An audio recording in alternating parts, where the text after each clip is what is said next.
moi, par principe, les insecticides, à partir du moment où ça tue des animaux vivants, moi je considère que je suis un gros animal vivant et que c'est pas très bon pour moi, ni pour les citoyens qui sont autour.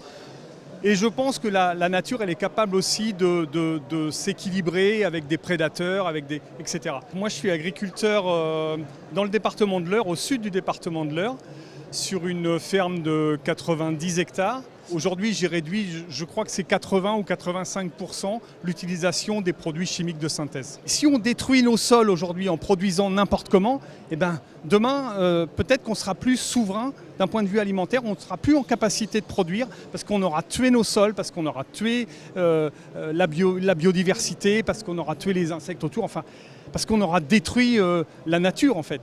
Et en plus, des exemples comme le mien et mes collègues qui sont dans la même démarche que moi, on a prouvé depuis 25 ans qu'on gagne autant.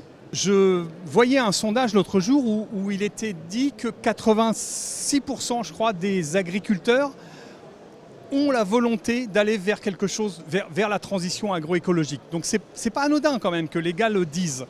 Maintenant, s'ils ne le font pas, c'est que rien n'est fait pour les entraîner vers ça.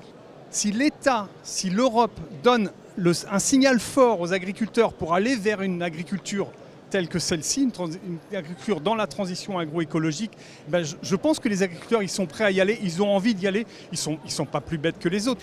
Oui, Jean-Bernard a raison.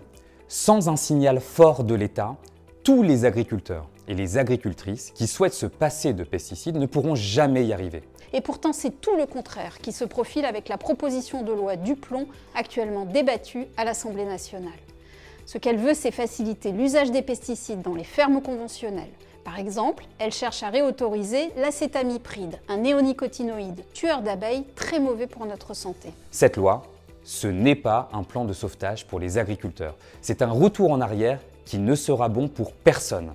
Partagez cette vidéo, allez sur notre site pour envoyer un message clair aux parlementaires. Dites-leur qu'un autre modèle existe et qu'il fonctionne.